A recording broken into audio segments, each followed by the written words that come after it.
There are millions of people out there that wish they had an extra friend or even a friend. You've got to make an effort.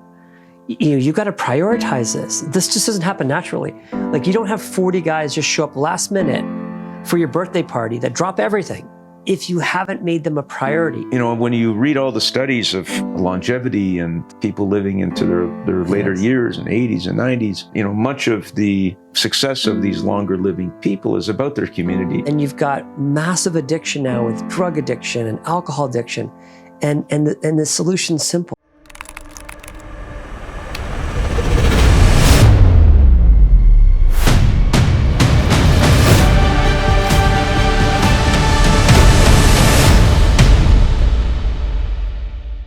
Hi, it's Roman Bodnarchuk, host of the 10X Life Show. I am so excited and privileged to have Terrence Robinson here in my home. And welcome, Terrence. Thanks for having me. It's taken me a long time to chase you down and to get you. Terrence is a global traveler, and I really, really appreciate you being here today. Thank you so much. So just for some background, and the reason that Terrence is our first guest of the 10X Life Show is I've met a lot of very, very successful men in my life around the world. But Terrence is someone that truly has made a profound change in my life and the way I look at men. I met Terrence kind of by accident. We ended up in a vacation. We're sharing a vacation home, a beautiful villa in Mykonos. And it was a very interesting trip for me because my friend Jason had called me. I was in Costa Rica. I said, hey, do you want to go to Mykonos? I said, great. Sounds good. He goes, yeah, you know, you're going to be with like 4 other couples and like, you'll be the only single guy. I'm like, what? This is like the weirdest thing I ever heard. Yeah, because of COVID, like one of the couples canceled. I'm like, I'm not going to go in a vacation home with 4 couples. That's the weirdest thing. So I called my friends, Andrew and Julie Reed, and they're like, oh, you got invited? Because we're the couple that canceled. They're like, you got to go. These are the coolest people ever. So anyway, we met there, and I think we were already Facebook friends. Yeah. And then you're actually really good friends with one of my ex-girlfriends. So it's funny, the 1 degree separation. But what inspired me most about meeting you was just your relationship with Stacy, your wife, and just your discipline, your morning routine, getting up early, doing your walk, playing tennis, just watching you and observing you. And now they've got to meet 2 of your kids. You're an extraordinary father, an extraordinary husband. And this weekend really was the pinnacle for me when you invited me to your home and you had about 40 friends, some you've had for a lifetime, to celebrate your 65th birthday. Just, you know, when you see a man and you see somebody's success, but when you get to know them as humans, and you get to see them as a father, as a husband, and you meet their friends, it gives you a different perspective. So I have tremendous respect for you. I've learned a lot from you, in our friendship over the years. So it's a real privilege to have you here today. Thank you. So what I thought we could talk about, Terrence, because I think you are the world expert at this, and just another background story. I remember I was going to New York, and you're like, hey, what dates are you going to New York? And I'm like, oh, these dates. And then like, every day somebody would contact me from New York, say, hi, I'm a friend of Terrence's. He says we should get together. So I'd be meeting these people and they were extraordinary. Everyone I met and you just have an incredible way of having amazing friendships around the world, and you're an amazing connector. So that's your intro. I don't have much to add to that. You know? No, I'm sure you do. But so Terrence, maybe, you know, in the second half of your life, what would you say, you know, why is that you've prioritized these relationships and friendships, and what is it for you? Because it's a lot of effort to have friends. You know, most men are lucky to have 2 friends.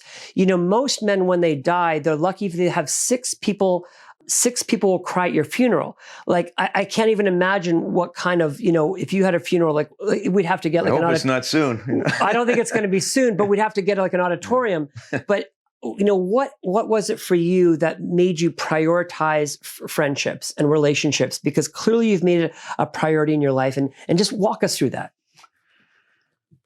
Well, I think that it comes from, as being a young person, I was lucky enough to go to a school where the student body at that time was a very small school, because we were the Toronto French School. We were a small experimental school at the time, and the body of students there was quite a mixed group of people, girls and boys, and many of us were there from grade 1 to grade 12, and we all kind of stuck, many of us stuck the whole way through. And during that 12 years, clearly you get to know people, becoming close friends and sharing all these different experiences. And from the Toronto French School days till today, I'm lucky enough to still have incredible friends from that point. And particularly 3 or 4 or 5 of us that have always, one way or the other, more or less stayed in contact, even though most of us have lived in different places or elsewhere. But I've always had that strong bond, that strong friendship, which is fantastic, and lucky to have that. And then lucky for me also, I was very involved in sports from a very early age. And my parents got me involved, particularly outside of school, in racket sports. And so growing up, I was playing badminton and squash and tennis, and most of them competitively. And through those 3 sports, which were all different cast of people, the squash guys, the tennis guys, the badminton guys, gradually badminton kind of faded out, then squash was still strong in tennis. And through all of those sports, I met so many people playing tournaments in winter and in summer. And when you're sharing the commonality of a sport that you love, you're going to be around others that share that same commonality. And even though the tennis crowd was a little different than the squash crowd, you did have some guys that kind of played both. Not many, but some guys that played both at a higher level. Until this day, I have carried on playing, particularly tennis, all my life. Squash I played also for a long time. But then, to be honest, tennis kind of is not a daily, but almost some way or another, certainly 3, 4, 5 times a week that I still enjoy playing. And I still enjoy playing with so many of the guys that I grew up playing with. And that bond of tennis has kept many of our friendships going and kept it alive. And we all look forward to getting out there and hitting the ball. And then post-match, sharing. It's inevitable that you go back to, oh, you remember when you were 14 and you did this or you did that? And when you go back that far in your life, where you have all these shared experiences, your friendship level is very different than somebody you met 2 years ago. And I think in my case, these sports, created this base of friendships that have endured and have lasted and carry on till this day. And so for me, I've always been curious. I've always just been a curious person. And I'm also curious about people, period. So I've always found it interesting to talk to people that I don't know or learn about them and see what they're up to. Or I'm not shy generally, so I don't mind talking to strangers and different people. And I think for many, many years, as many people know, I organized a lot of parties over the years, and starting at also teenage years and through my 20s and 30s. Well, I guess even till now, but definitely more active 20s, 30s. And one of my goals always was that I wanted people from all avenues at parties. It wasn't just about one group of people and that was it. I wanted people from different groups, and didn't have sports, entertainment, business, whatever it was. You wanted everybody to be there and share, and hopefully develop their own friendships as a result. And so interestingly, I was saying the other night at the party that some of the guys from my high school that were not involved in tennis or squash or hockey or any of the sports, but they have known some of the guys from tennis, hockey, and et cetera, just almost as long as I have, because the guys that I was playing squash tennis with at 10, 11, 12 would come to my kid birthday party, and the guys from high school there, the guys from squash, many of them all known each other also for that period of time, even though they came from completely different avenues. And so, and eventually, when you get into working life and business life, you start to meet other people, and new people become part of your life. And so I have done my best to try to maintain friendships that you think are worth maintaining. It's natural that over time you will lose touch with certain people, even though you might think about them.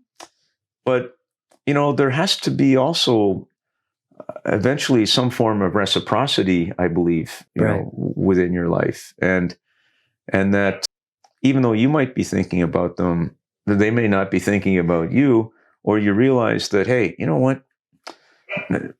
XYZ hasn't exactly reached out to me over the last 10 years or 15 or 20, even though we were, pretty good friends 20 years ago, and I guess, people get busy, or they move on, or they have other reasons, or they feel that, it's interesting because sometimes I think people feel, even though it's been a long time that they haven't seen you or spoken to you, that they feel like probably doesn't want to hear from me. Right. When the reality is that I probably do want to hear from you. Right. Like, we were really good friends in our 20s and shared Yeah. a lot of crazy times and fun experiences and traveled and did stuff. You're still my friend in my head, Yeah. and nothing's changed about you, the person. But I think the other side of the coin is that they think, you know what, we were buddies in our 20s and whatever, and probably doesn't have much interest in me anymore, right? But when you're a person that does, in my case, speak to a lot of people on a regular basis, it's also not easy to speak to, hundreds and thousands of people a week, Right. no matter how many WhatsApp groups you're on. And when you have other things in your life going on, I've got 3 kids, and they're all busy working and doing their thing. And, you're trying to keep up with what they're up to, and my wife obviously as well. So, there's only so many hours in the day that you can get things done or do things, and pursuing all the interests that you might have or might be interested in. But the friendship side for me is important. And certainly as you go through life, as I certainly have realized, you lose people along the way. They die they get sick, or, accident, things happen, and which is very sad. And so you hope that the friendships that you had with these people, you can look back and say, you know what? Yeah, I was a really good friend. I was there. I reached out, helped how I could. And I think that's important when you're living, when we're here. And it's interesting. After the party last week, I had some amazing emails from some friends who were, they thought about it. They thought about, what am I doing with my friendships? Am I really trying here, or do I care? Because it takes some work. Like, there's work involved. You got to pick up the phone or write an email or say, can we meet at such and such? And that's what I think inspired me at the party. When you did the speech, you went through every single person of the party in your speech, and you talked about how you'd met them and the relationship. But you ended the speech, and I think it was very powerful for all of us that were there, talking about, you've got to make an effort. You've got to prioritize this. This just doesn't happen naturally. Like, you don't have 40 guys just show up last minute for your birthday party that drop everything to come to your home last minute. And if you haven't made them a priority, and you have, and I think that was really the call to action that I really heard. And I'm sure a lot of the men heard that. Yeah. And I think often they don't hear it. And again, as you go through the stages of life where you're a young single person, and everybody's out, everybody's got the energy, and then gradually you move into that zone of relationships, girlfriend, boyfriend, and then marriage, if you do, and then you have kids, and then for the better part of 20 years, you're consumed by raising your kids and being with your kids and making sure that they've got opportunity and schooling, education, hopefully. And during that block of time, it takes up most of our time, and it takes a lot of our mental time as well. And it's during that time when it's almost as important to reach out to your friends to say, hey, I'm still here. I may have kids. I know I'm busy, and I know you're busy. You got kids also, but let's carve out an hour. Go have a coffee.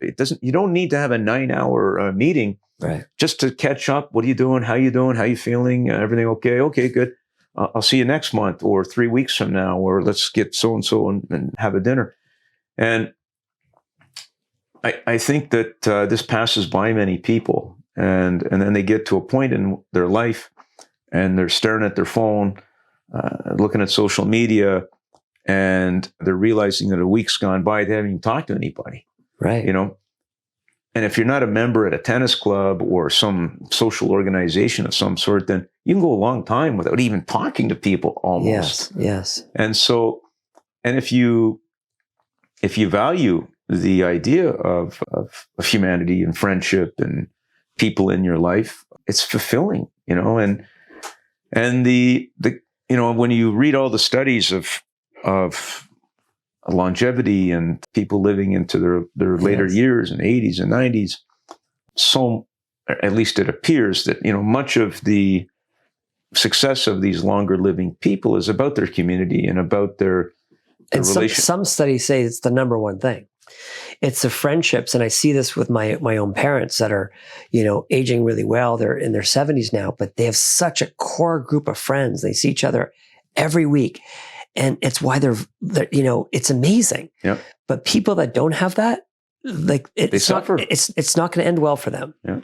And the reality is that there are millions of people out there that wish they had an extra friend or even a friend. Yeah. And they're not quite sure how to get there, how to get the friend, or where do I go? Like, do I sit at Tim Hortons? Do I go to Starbucks? Do I go to a meeting at the public library? Not everybody's a member at a tennis club or something. Yeah. And so let's talk about that, because I do think most people are suffering from loneliness. Terrence, it happened to me 10 years ago when my wife left and I went through separation, divorce. All of a sudden I'm on this 1 week on, 1 week off custody. And I'd never experienced loneliness my whole life, building a business, 3 kids, 2 dogs, like there's no time for loneliness. Yeah. All of a sudden I'm sitting in the house by myself for a week. It's quiet. I'm like going crazy. And I'm a social guy. Like I know lots of people, and some of are actually one of the guys at your party is one of my oldest friends. And I call my buddies. I'm like, hey guys, why don't you guys come over for pizza night or something?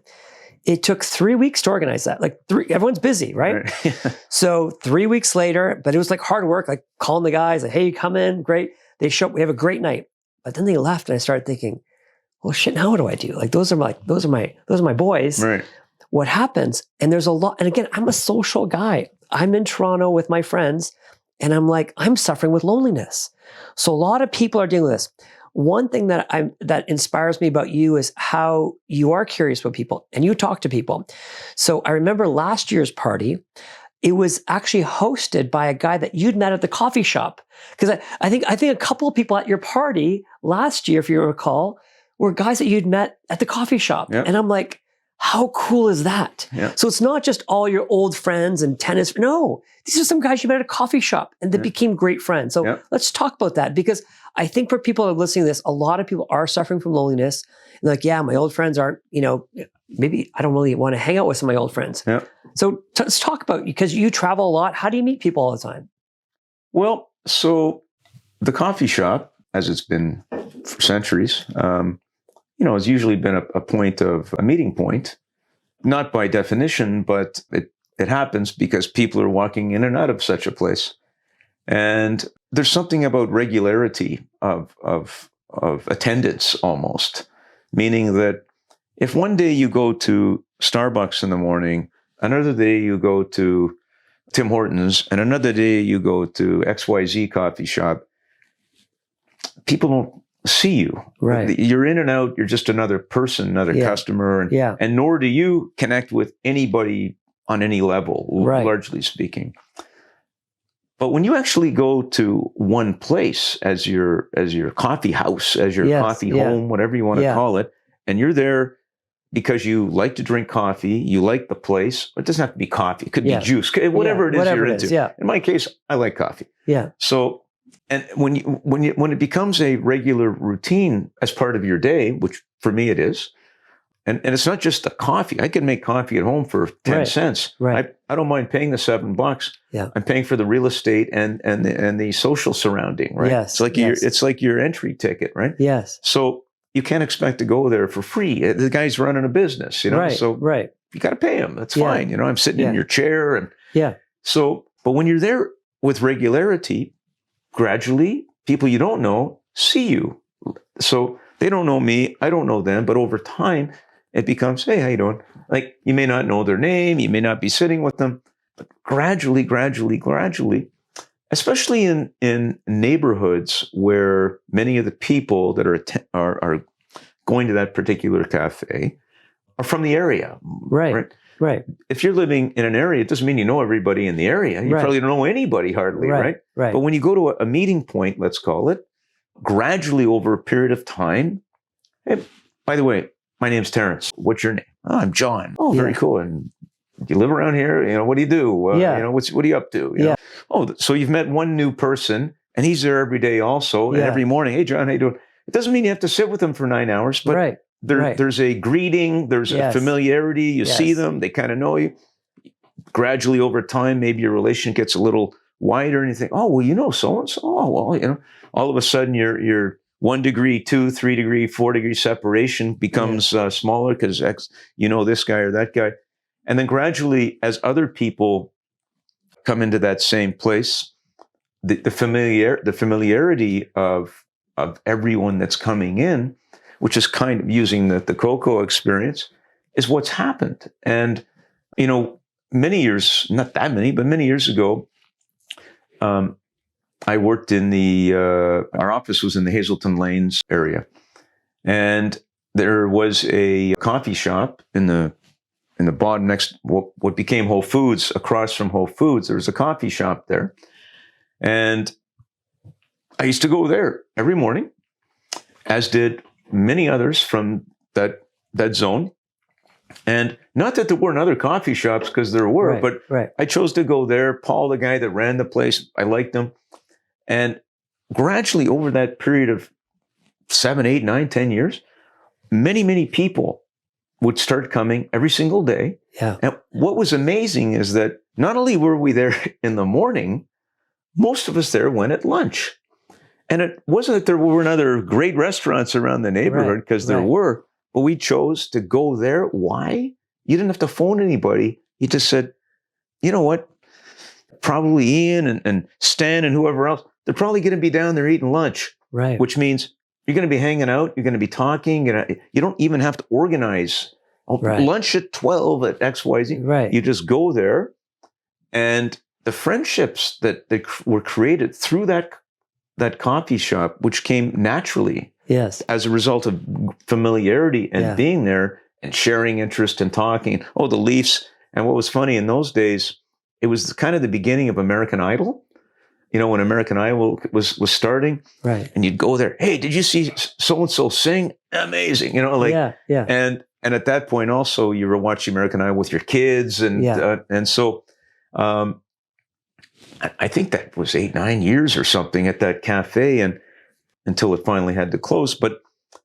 And then we were all like, "Geez, where are we all going? Where to next?" So.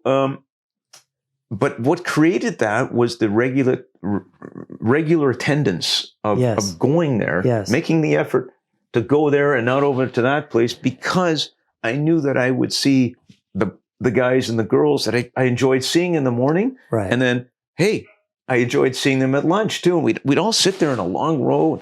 Yeah. And, we'd scream out, I'll have a double, Paul, and he'll have a cappuccino, he'll have espresso, whatever. Okay, guys, that was great. Everybody's going back to work, right? Yes. And within that whole group also, you had the real estate guys, the dentists, the lawyers, entertainment guys, airline pilots. You had a microcosm of the world there in all sorts of different. And as a result, the contribution to the conversation was interesting, because we can ask Paul the pilot about what's happening, with with airlines and is everything okay? And, or, you need to do dentures or, whatever it is, Yes. that all of these people had different aspects of their life that they could contribute to the conversation, which always made it. There was never silence. Right. There was never silence within this crowd of people. Yeah. Until this day, many of us, despite either changing locations of office or changing work or even changing countries, many of us are still in touch. Right. And it's super cool. And these aren't people that, most of us, like none of us went to school together, right. or went to university together or even played sports together. It was just a completely random thing that gradually came around as a result of regularity of attendance, I will call it, And so I think that this is something that anybody can do. Yes. You have to figure out, do I want to do this? And is it worth the investment?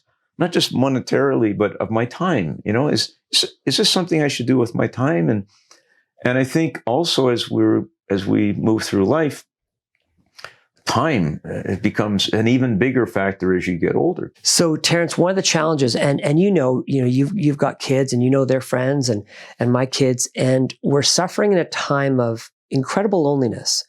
So, a lot of kids aren't really going out; they're on their devices day and night, and they think they're being social because they're like on like different groups or Snapchat groups, but they're literally not going out. Like they're literally on these, again, whether it's Snapchat or whatever social media, Instagram, but they become very isolated. And the challenge with social media, it's so manipulated that the algorithms just feed us like more of what we already like. Even, for example, you and I could read the same article, but the algorithms will only show me comments that I'm going to like, and they show you comments you're going to like. It's crazy. And what we know for sure now, loneliness is an absolute epidemic. Suicide has never been higher for anyone under 40, especially men. It's really, people are living a time of loneliness. And then I can tell you as a divorced person, what happens when you get divorced, you kind of lose half your friends. And what I noticed was some like my best friends, like were like, best man at their wedding, best man at my wedding. But then their wife tells them, you know what, you can't hang out with Roman anymore because, he's going to be like going out and being single and I don't want you to hang out with him. Like, you just start losing some of your key friends. So it's really, really hard as an adult to make friends. I run a co-living business, and I know this for a fact that a lot of people that join us and why they stay is because we create this natural bond in a family. Like we create this like family, and they don't leave us. They stay with us for years because they don't want to leave their friends. And the days when we used to go to the offices, that's when we made friends in those businesses. And sometimes we'd find our spouse. Like my ex-wife, we met through work. Yep. But now with this whole work at home and everyone's so isolated, but what you've been describing, Terrence, is really like the way humans have evolved for thousands of years. So yeah, do people go to coffee shops now? Yeah, they go to Starbucks, but they walk in staring at their phone. They're in line staring at their phone. They're sitting down staring at their phone. Like there's no social interaction. So this is the challenge. So it's not just the coffee shop. It's the way you interact. Like you're not on your phone and you're talking, you're paying attention. And I'll just give you one example of paying attention. So, when we met, there's whatever, five couples or 4 couples and me in this beautiful villa. And there's only one road to get to the villa. We all pass this one road. There's no other way to get in or out, but you walk everywhere. You don't like driving and you like to walk. So what did you pick up on that no one else picked up on? You noticed that there's this one car that was always parked there by the beach. And you figured out by like day 2 or day 3, this is like homeless people. And then what you did is you got all of us together and you said, hey guys, we have a lot of like extra food here. How about, Stacy and I go and feed these people? I mean, you're paying attention and you're doing stuff about it. So these are all skills that most of us, because again, if you're obsessed with your phone, you're staring at your, you're not even noticing these things. Yeah. So anyways, I just want to kind of, if you could just share a little bit about your perception of this, because, look, you've got, teenage kids and you see how they are and their friends. It's a different generation, but I think some of the things you're talking about are things that our kids need to know. Yeah. So with my own kids, well, they're beyond teenagers now, but they're 26, 24, and 22.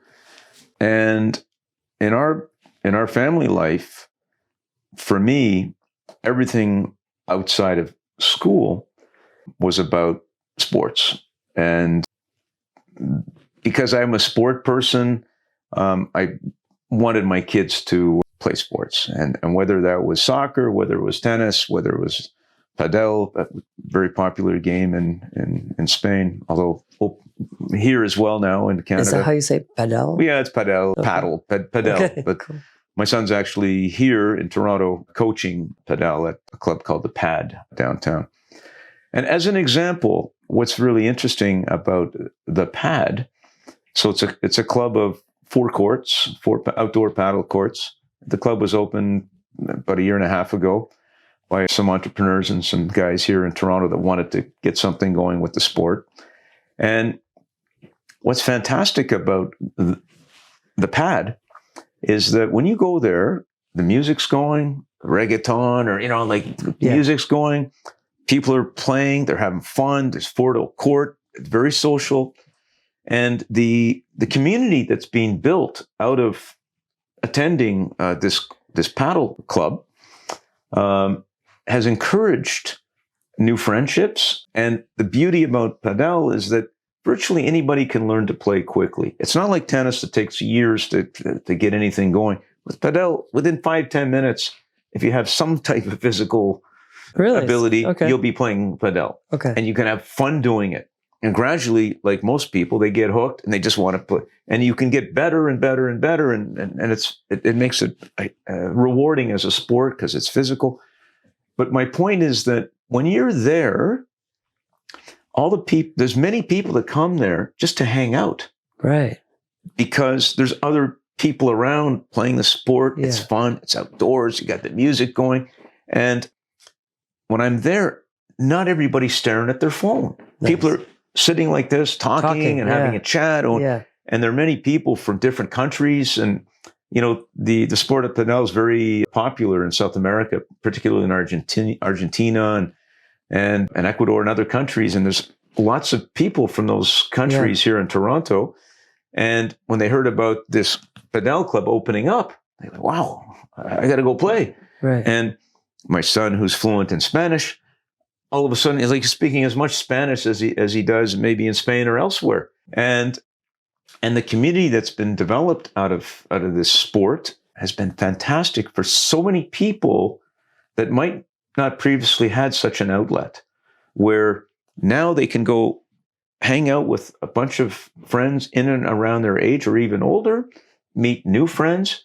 And listen, there's people that come there every day, like every day. And it's not by the way, you don't have to be a member. I mean, you can go on the app online, book a court, take your friends. And as another way to meet people and share fun and a social fun, and not where somebody is way better than another person, like you have in certain other sports. Everybody can play in this. I mean, pickleball has become popular for the very same reason. It's easy to Pickleball play, has become popular because, so I'll give you an example at Ramsden Park near Rosedale. So I was there yesterday. It's all pickleball. Yeah, I saw that. The last few years, it's gone crazy with pickleball. They've set up the courts. 200-300 people get on the app waiting to get in, and it's very social. You got people that maybe played racket sports or haven't. It doesn't matter.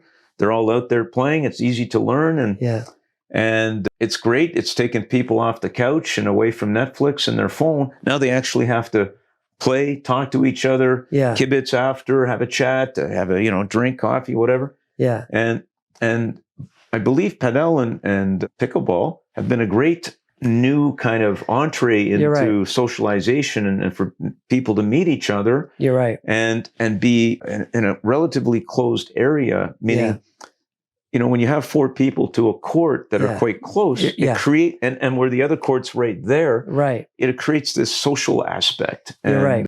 And I believe that the popularity of both padel and pickleball is beyond just the sport itself. It's the social aspect of it. I think you're totally right. Right? And you're right. And talking politically for a second, and using Toronto as because we're here, we need far more of this in our city. Yes, we do. We're a big city now. This is no longer a city of, a few million people. It's a big, sprawling city now.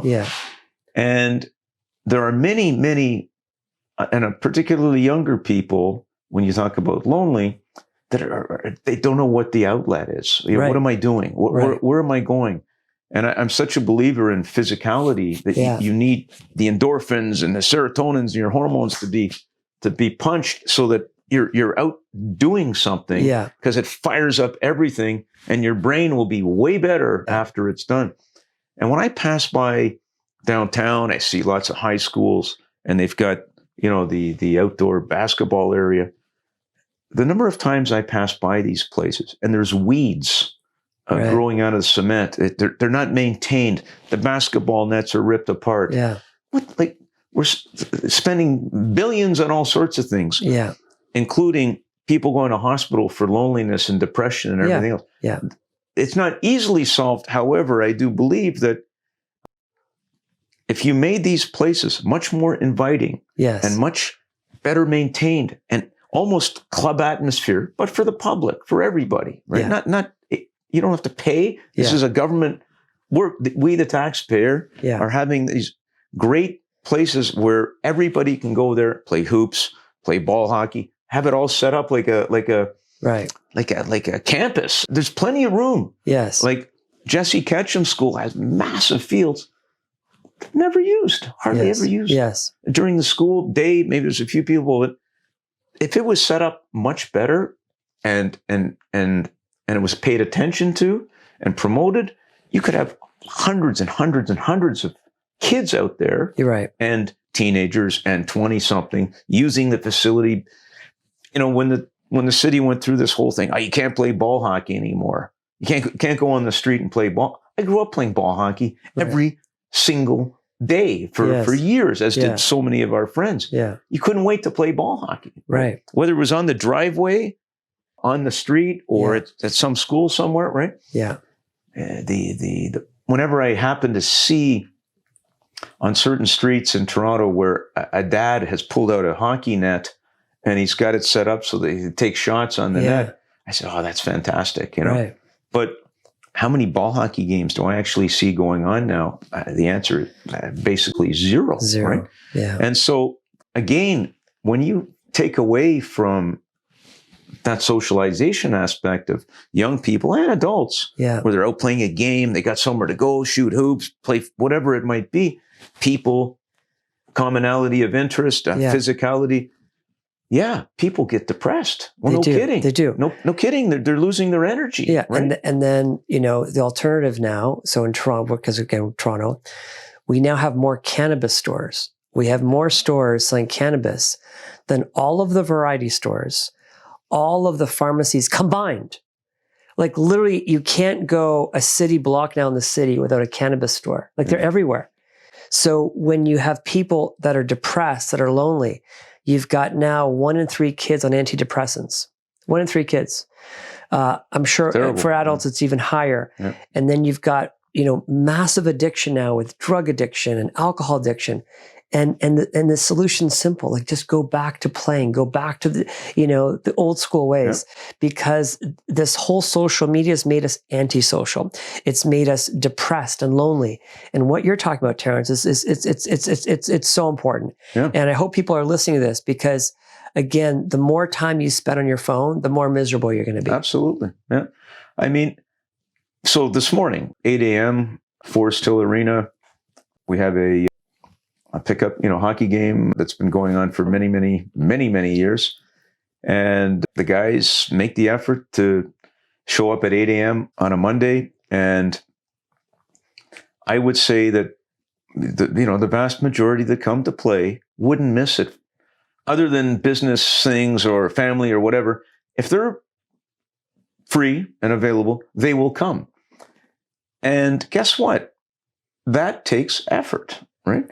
Because when you sign up and say, I'll be there, well, you're making a commitment to be there. And you don't want to get there and 8 people don't show up. You got no game, right? Right. So everybody that's making that commitment and that effort to get there, and I know there are many mornings where guys wake up and say, you know what, I played last night. I'm sore. I feel a little stiff. Yeah. Maybe I'll just miss it today. I'll go next week. Yeah. But the number of times where they say that, but then they come, And they always say, man, I'm so glad I came because I feel like $1,000,000 after this. I'm ready to rock and roll the rest of the day. And it's that effort to get up in the morning. Some guys come from 30, 40 minutes away. They don't live 5 minutes from the rink. They got to wake up at 6:30, right, 6:45, eat maybe something, have their coffee, whatever their routine is. Yeah. Make the effort to get to the rink, 15 minutes to change and, loosen up, whatever. And you get on the rink and, you go hard for the hour. And I would say that everybody that comes, everybody's got a smile on their face after the hour. Like there's nobody saying that sucked, everybody's like, oh, can we do this again tomorrow morning? Right. So this type of energy, and then the social aspect as well, being in the change room, the locker room. Yes. You're shooting the breeze with everybody. What'd you do on the weekend? Or what's coming up this week? Or, what's everybody doing? Or, like, oh, the Leafs are horrible. Or, whatever. Did you watch the Super Bowl? Whatever the conversations. Yes. Of course, because of all the different cast of characters as well, you get into some political stuff. I don't like that guy. You like this guy, Right. And so you immediately on a Monday morning, you're having social interaction 15, 20 minutes prior to getting on the ice, an hour on the ice where there's always a little bit of kibitzing anyway. And then after, you're in the locker room, you're changing. Oh, great skate. Okay, I'm going for coffee. I'll see you tomorrow. Like you virtually have an hour and a half of sport, human interaction. Yes. Dude, nobody's staring at their phone. Like for that period of time, nobody's looking at their phone. Nobody's looking at anything. All they're thinking about is the ice, the puck, the energy. Yeah. And I think that energy, you've hit something I can tell huge. you, it lasts the rest of the day. Yeah. You've hit something huge because a lot of people talk about working out. And I think working out is super important. I like to do it in the morning. But when you go to a gym in the city, what I've noticed is everyone is, they're there, they're working on the weights, but they're on their phone. They've got their earphones in, all of them. They're listening to whatever they're listening to. They're not talking to each other. They're literally not talking to each other. So I like this thing. I do this at 45 class in the morning. I do it 5:45 in the morning. It's 45 minutes. It's a group class. And I work way harder than I ever would on my own, even harder than with a trainer. Mm-hmm. But there's no phones. Obviously, there's no phones. And there's a camaraderie before the class, after the class. It's amazing. So there's something to be said about this group activity, group classes. Absolutely. That you cannot replace, even if you are working out. Mm-hmm. But you working out in a gym with the headphones on, not talking to anybody, it's not the same. So I'll give you another cool example. So in an era of no phones and no headphones and no social media, etc., and that is that in my 20s, we had a group of guys. On average, there was anywhere between 6 to 8, 10 of us we would on a Sunday, we used to go on a Sunday at around 3, we'd go to the JCC, the Jewish Community Center, Spadina and Bloor. Yes. And because one of the guys, that's where he worked out. He was a member there and we'd go there like clockwork every single Sunday. We'd all meet there. And we'd work out all together. We're all chatting, and everybody's pumping iron and having a great time. And then we'd take a schwitz. We'd go in the steam, be in that thing for like an hour. Like just dripping, and chatting and talking, and at that point also, more than likely, we were out Saturday night partying. Probably went pretty hard, We probably had breakfast early Sunday morning, not early, but, late breakfast down on College Street or something, right? Yeah. And, at Mars, eating the muffins and carbing up after the previous night's activities. And then, around 6:30 after our workout, after our steam, and we go over to, the Hungarian Village, for example, on Bloor Street. That had, amongst the greatest schnitzel in the city, and the potatoes and the coleslaw and all that. We'd go in there and we'd like eat these giant plates of schnitzel post workout, right? Yeah. And again, we'd be talking and laughing and remember last night and what remember you're so lucky because you met so-and-so, right? And again, this is all conversation and all chat and having fun. And often I think, does anybody laugh anymore? Like this, everything becomes like so serious. Like, and everything's offensive, and everybody's offended. You're afraid to say anything. Oh, I better not say that. And us older guys, we still say it to each other. We don't, we're not woke. We're not into that stuff. So, and I look back on that, and when you compare it to the gym world now, everything was the group. Right. It was, let's meet here. And not everybody's a workout maniac, but everybody did their thing, and we were all together. And sure, some guys did heavier, some guys did lighter. It didn't matter. Right. At the end, we're friends. Let's hang out. Let's work out. Let's take a steam. Let's go to Hungarian Village. Let's have our schnitzel, eat our food together, right? Yeah. Have a chat. And then, okay, Monday, we're all going back to work now. Everybody's going back to work. Yeah. But I want to drill down this. But you're talking about, this is a group of men, correct? Yeah. So I think that's also something that's missed in our new society. You don't really see groups of men doing much of anything anymore. I remember with my grandfather, he'd be a hunter. He'd go with his group of friends. They'd go hunting for days, and they'd go fishing for days, and they would just do like manly things for days, and it was socially accepted. And then I remember a time where people would go on golf trip. Men would go on golf trips together. Today, none of this is really socially accepted. Now it's like, maybe the man go golfing, but he's like coming right home after.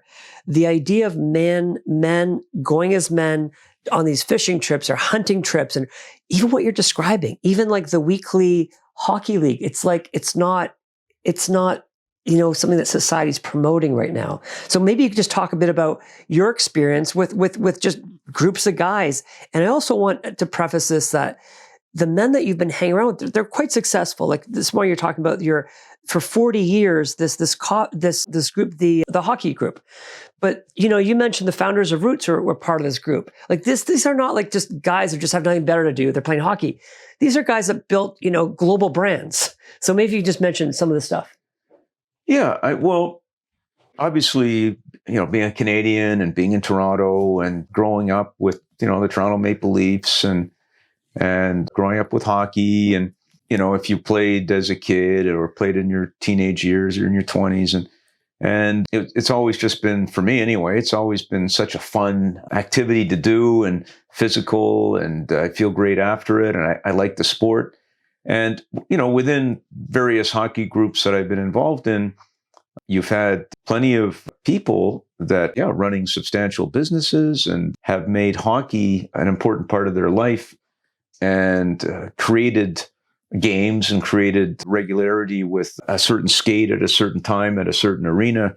And it's not limited to people I know. I mean, there are many, many groups all around Toronto where guys have had games for 40 or 50 years. Wow. And generations come in, the sons of, and then the sons of. Amazing. And they all grew up playing hockey as well, I've been lucky enough to play with guys that played in the NHL and guys that played in Europe, and, that played at the highest levels of hockey, and were far better than any of us. Yeah. But they still love the sport. They still love the workout. They still want to play even at 60, 65, 70, even older. Right. And some of those guys I find incredibly inspiring as well. When I see a guy that's 75 plus, and he's still out skating hard and making it happen. It's amazing, like, because it's a physical sport, right? Yeah.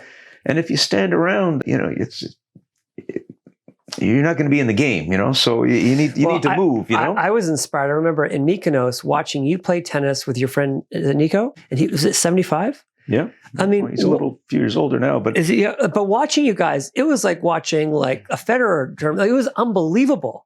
I mean, it was just incredibly inspiring, the level of athleticism at that age. And, one of the things I've learned since then is the people that live the longest play racket sports. So, I mean, that's pretty amazing. Yeah. But I don't know if you just want to talk about some of the ages and how guys at ages that you don't think would be that active are doing it. So, yeah, I mean, in that instance, my friend Nico, he's been a great athlete, all his life, and has been involved in sports all his life, in particular racket sports. And he played college tennis and was a has been a great tennis player all his life, and he's also been a great a squash player as well. Like me, he played both sports, and so until this day, he carries on with particularly tennis. It's a big part of his life, and he loves playing, and he, he's in New York and he plays in New York, but he also spends a fair bit of time in Barcelona now. He joined our club in Barcelona as well, and so yeah, I mean, he for me is inspiring because he goes to the gym. But Nico is also very social. So yes, and he's in a position in life where he's able to offer his house and his premises, and he's one of the most generous guys I know. Like, let's have a dinner party. It's going to be at my place.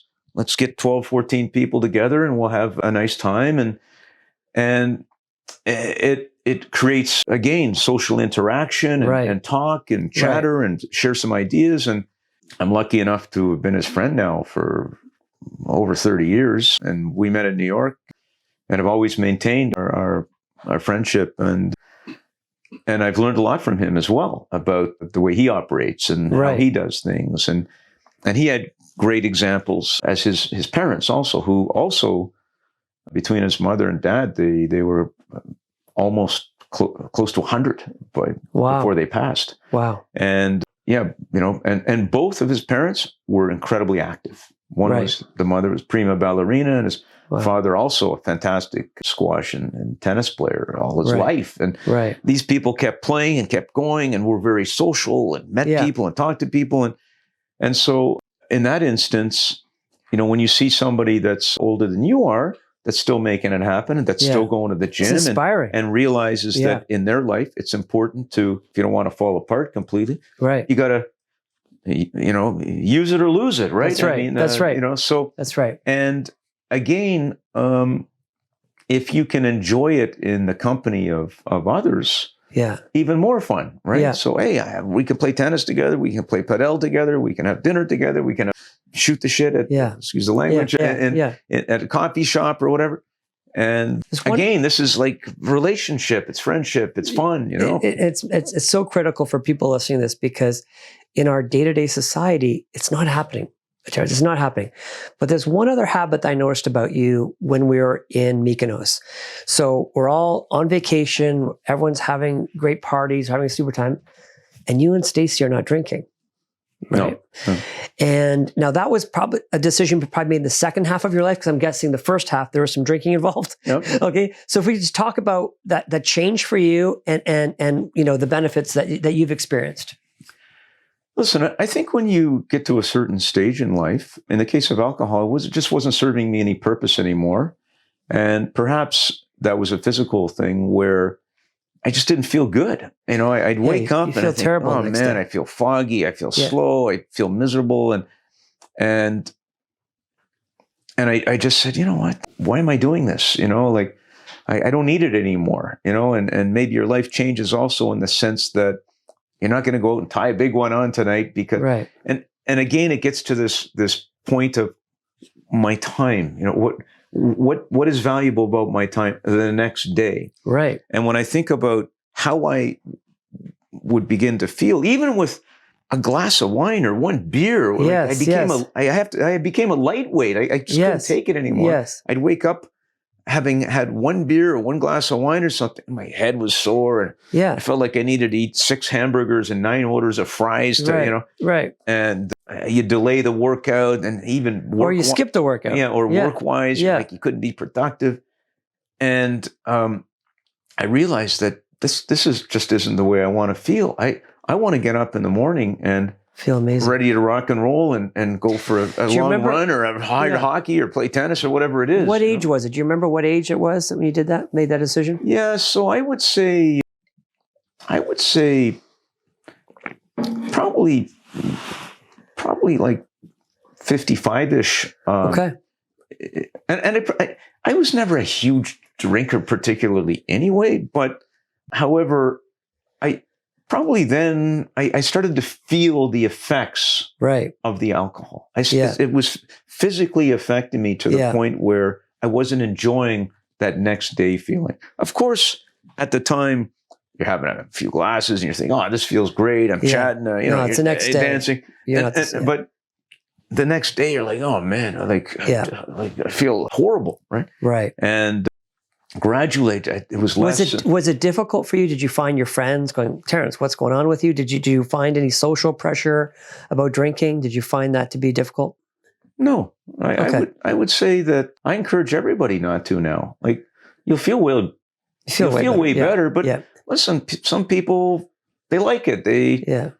But for me, there's no question that it affects your health. At the end of the day, at the end of the day, you have to ask yourself again as you get older. Perhaps when you're younger, you got a faster metabolism. Right. I mean, I don't know what the science is exactly, but probably when you're younger, it may be easier to digest, to metabolize, and they get it going again the next day. But I think as you get older, the effects of alcohol, or for me anyway, are clearly detrimental to your health. And I still like to play sports. I still like to be active. I want to be still doing this 10 years from now. I don't want to be saying, you know what, I got cirrhosis of the liver or what, whatever it might be. I don't want that. And I sadly, I also saw the effects of alcohol on people in my life. Yeah. And my mother passed away from the result of alcohol. Wow. And so I have, a lot of memory in my head about what alcohol does to people. Yeah.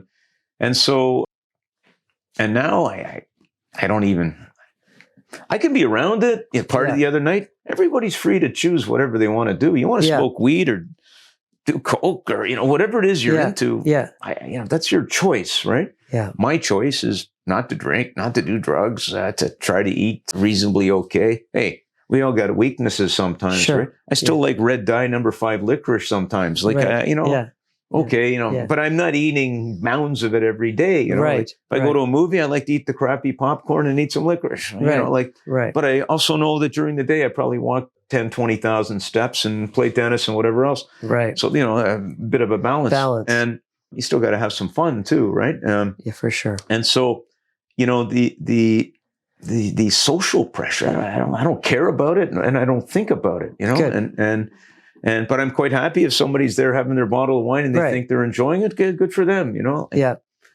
But do I encourage people? Maybe you should try not to have as much, maybe go from 3/4 of a bottle to half. You may feel a little better, Yeah.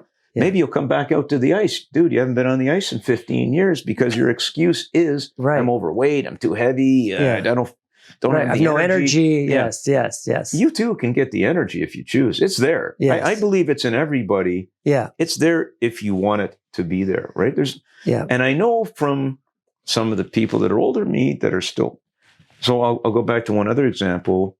A few years ago, inspired by a friend from here who was at the event the other night, Mark, and he has been playing the ITF Seniors tennis tour for the last 15 years. Meaning that he's playing tournaments all over the world. Wow. He's playing in South America. He's playing in Europe. Now, is this for money? Absolutely not. He retired as a school teacher. Yeah. Took his pension, figured out how he could manage this process. And he wanted to go play tennis in amazing places all over the world, playing competitive tournaments at the senior level. Yeah. And a couple of years ago, I said to Mark, I said, I think I'm going to try this out because it sure looks like I don't know anybody else that's having this type of fun, Yeah. So I decided to go play some tournaments in places where I'd never been. So I went to Latvia and I went to Estonia, and then I went up to Finland and then went to Poland and played tournaments all in Warsaw and all these other places. And I have to tell you, it was so much fun. First of all, you're back in kind of a competitive environment. Now, what age were you when you did all this? This is 2 years ago. Wow. Amazing. So, and you're playing in these tournaments, and everybody there is playing the tournament. Why? Because they love tennis. Right. And what's the great aspect of this? Well, it's sports, it's activity.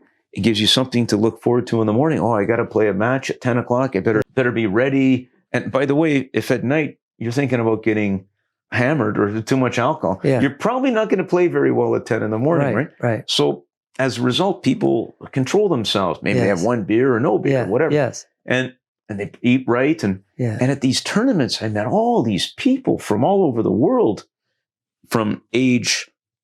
literally from age 60 or 55 to like 80. Yeah. Guys are still playing tournaments, right? Amazing. And the post-match camaraderie was fantastic, friendly. Right. Yeah, you're on the court. Everybody wants to win. But when it's over, done. Yeah. Nice match. See you next time, or I'll see you tonight at the tournament dinner or whatever. And you got people from South America, from Europe, from Russia, from everywhere that have that commonality of the sport, in this case, tennis. Yeah. And Mark, who's written a book about his life as a globetrotting senior tennis player, he has, as he calls it, his tennis family that he goes and sees. And he'll go on a 3-week block. He'll go to Germany, and then he'll go to Italy, and then he'll go to Spain or whatever, and play these tournaments. And his friends from France and from Germany and everybody else are there to gather and meet. And of course, there's always different levels of players, because on the ITF Seniors Tour, you have a lot of guys that were, ATP Tour type players, or they still run academies, but they love the sport. They still like a bit of competitive activity, keeps them in shape, keeps them training, keeps them playing. But the social aspect of it is amazing, because when you're at these tournaments, I was at one recently in Mallorca, there was 400 or 500 competitors there from the age groups, men, women. People are talking, people are chatting, people are watching. Nobody's like this for 6-7 hours staring into their phone. Right. They're watching the matches. They're watching you watching the matches. They're talking to you after the match. Okay, what's next? Where are we going? They'd be at the cafe together, having lunch, having a laugh, and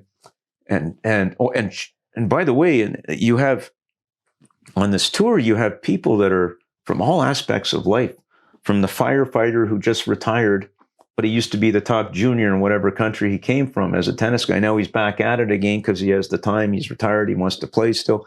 To like hedge fund guys that are tennis junkies and they just want to play and they're competitive and they're good. There's everything. Right. Everything. Every aspect. Every role in society is in these tournaments, which makes it really interesting. And again, it's that social aspect, that community aspect, and the motivational aspect of it, to get up and be physical and make it happen. And I got to tell you, it's a fantastic tour. And I know that it's not limited to tennis. You have paddle tours now, you have pickleball tours, you have guys that are into swimming and Ironmans and all sorts of... All kinds of, and sports and activity. Yes, marathons, and all kinds of stuff. Exactly, cycling and whatever it might be. So you have opportunity to be involved in these things. Yes. You do not need to be a billionaire or a zillionaire to involve yourself in this. And what you do need, though, is the understanding of where to go, or how do I get involved, or who can help me move me into this path, and where can I go to put my name down, or and one of our guests is Nikki Ballou, 57 years old, decides to become a competitive bodybuilder. He was over 50 pounds overweight, gets in shape, looks unbelievable, and at age 57 decides to get on the circuit, and he's going to be doing the circuit for weightlifting. Like at any age, you can just make a decision and do something really wild.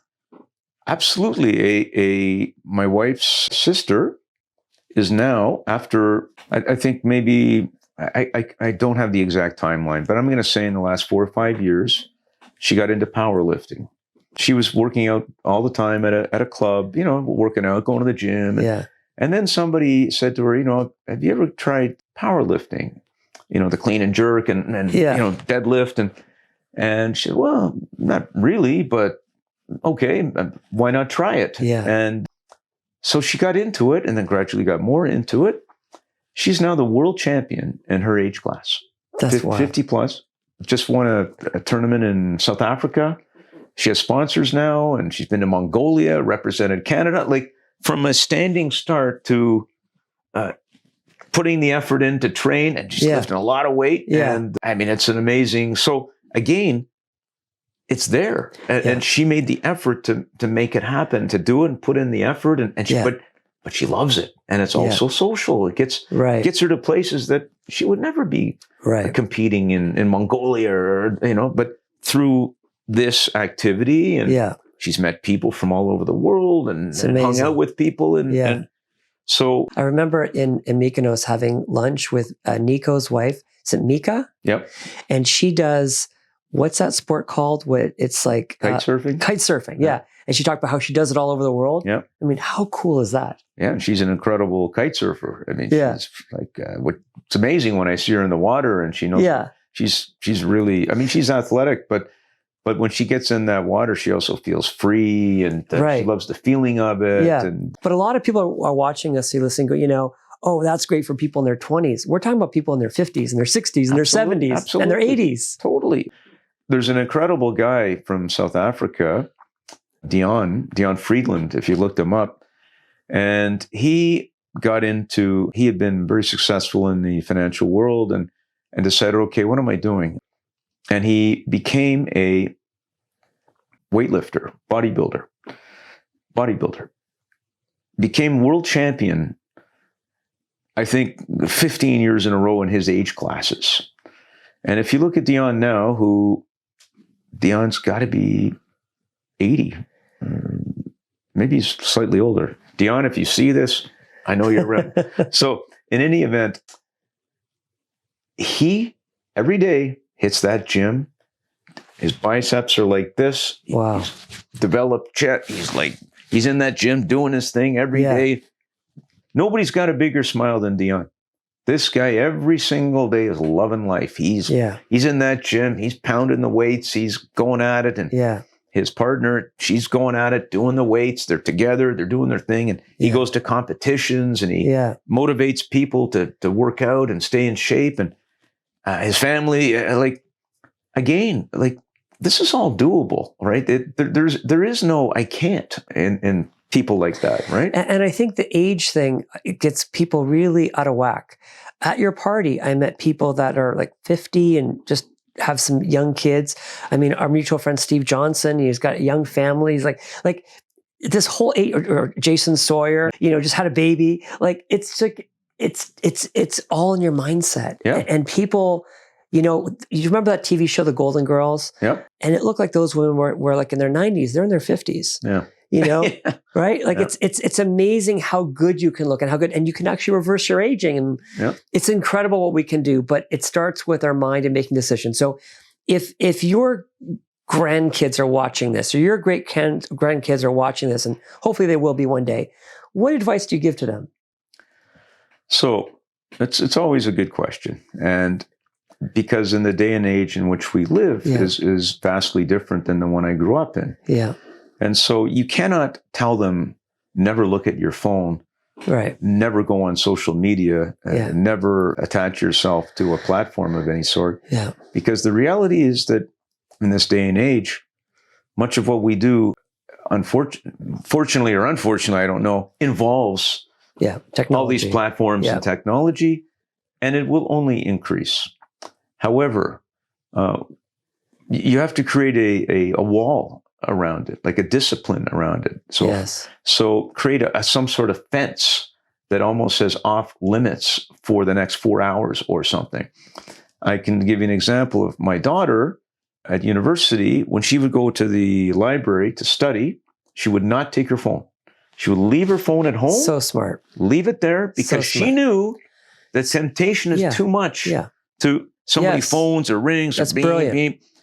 And the only way she could be 6, 5, 4 straight hours in that library, getting her work done, uninterrupted, is to not have the phone. I can tell you that I still buy magazines. I love magazines. I love magazines and newspapers. I love to read paper. Magazines. Yes, me too. And the only way, to be honest, that I can really focus in on reading those magazines and those newspapers is by not having my phone with me. Right. So I'll go to a spot, and that could be Starbucks, could be a library, could be anywhere. Yeah.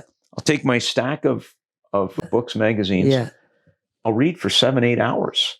Amazing. And no phone.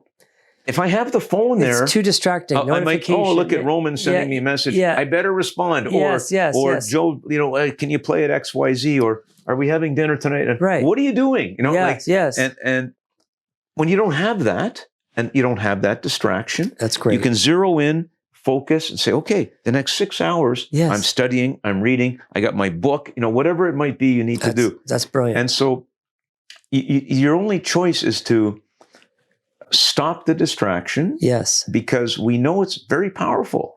It's very powerful. It's incredible. We know that. Yeah. And the fear of missing out factor. Right. Oh, somebody just posted this, or the influencer did this, or there's a stock tip from this guy, or whatever it might be. Yes. We all think, oh, I better pay attention. Well, it probably doesn't matter that much. You're probably not going to miss much. Right. And so put it aside. Yes. And maybe you like to play chess. Whatever it might be. Yeah. Give yourself, but get rid of the phone. Just throw it in the garbage, or throw it in a safe, or something.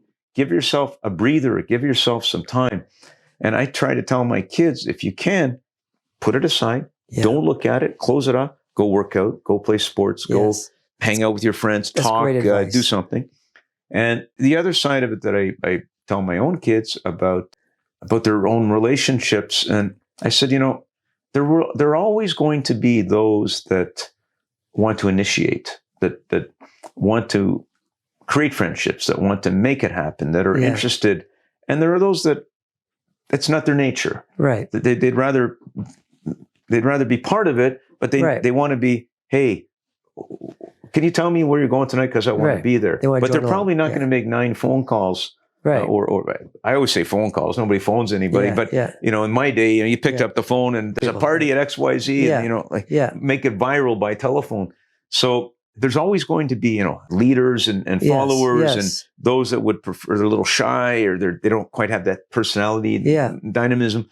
And I tell them, my own kids, listen, you can become one of the people in which to initiate, make it happen, and talk to people, and be open, and develop friendships, and bring others in. Don't be afraid about including, just because they're not from your particular group. Right. Introduce them, make them part of they don't have to be, maybe they won't like them, but at least once, bring them into the party, and your tennis people, your school people, your business people, whatever it is, include everybody in the action, and you'll probably get way more out of it down the road. Absolutely. Like 30 years from now, because when you're young, 23, you're not thinking about. No, you're thinking about Saturday night. When you're 55, you're not thinking about that. But over the period of your life, you're going to realize that the relationships that you've built and made happen, maybe they'll become important later in your life. You'll realize that, hey, you know what? I'm glad I had these people in my life this length of time. And would you agree with the statement about your network is your net worth? Would you agree with statements like that? Whenever I hear that, when something is attached to monetary value, I lose interest in it. Or how about happiness?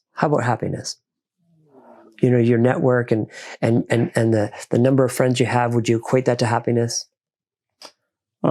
No, I think that where you're going to generate happiness is in the pursuits that you have that make you internally happy, first of all. So if you're not doing things that make you happy, then you will not be happy around anybody else. Right. And so it's really important to be satisfied with your own existence, which is that I like to do this, I like to do that, you have to have some selfish aspect to your life in order for you to give pleasure to other people. Because if you're not a happy person, you're going to have a hard time making anybody else happy. You're going to bring your misery, your depression, your low level of energy to others, and they're going to either go down or they're not going to want to be around you. But if you're able to attract others into your field of energy, then they too will be happy, which will make you happy. Okay, so to summarize, your advice would be find the things that you love to do. Find the things that make you happy, because that's going to give you the joy. It's going to make you happy, and then people around you. That totally makes sense to me. Yeah, and it makes sense. And I think listen, the world is a random place, right? They're trying to make any sense of what goes on in our world, no matter how bright we think we are, how smart we are, how informed we are. the world works in wacky ways, and you never know who's going to come into your life at any point in time, and for whatever reason. And sometimes there is a reason they come into your life, and you're thankful that they did. And there will be times as a young person also in your life when you do meet somebody that you have a instantaneous connection with, and whether that's a man or a woman, as a friend relationship, Right. and where for whatever reason they've come into your life and they think almost exactly the way you do. Right. It's uncanny. Yeah. And I felt I've been lucky enough to have some of that happen in my life. Yeah. And at the same time, I've been unlucky enough that they've left my life. They passed on. Yeah. Which is very sad. But for the period of time that it was in my life, there was nothing better when you could say to somebody, how about this? Yeah, absolutely. Or they would say, let's go do that. Oh, what a great idea. Like you're on the exact same wavelength. Yeah. And if that happens a few times in your life, it's an incredible feeling. Besides a love partner that becomes your partner to create kids, and that's different, right? So Terrence, what you just described happened when I met you in Mykonos. And the first conversation we had was like, and all my friends were like, yeah, we knew you guys would get along. And I remember I think it was maybe one of the mornings when you were going for a walk, I had one of those, what do you call those, moped things I had? And we 4x4. We went for a coffee in the morning. But you're right. There's some times in your life when you meet the person, the same vibration, the same level. It's amazing. And when it happens in a business context, it can also be life-changing. Like I've had that where one meeting just changes your whole world because you guys are both the same vibration. It's pretty cool. That's awesome. Well, I'm grateful to you. You've invited me to some amazing events. I remember, I guess it was about a year ago, the one after what happened in Israel. And that was an event that I'll never forget that you took me to. And I'm grateful for so many events. And I'm really excited you're coming to an event we're having tomorrow night, to a dinner we're hosting. So thank you very much for this. It was an amazing talk. Thank you so much. Thank you, Terrence. Thanks, Roman.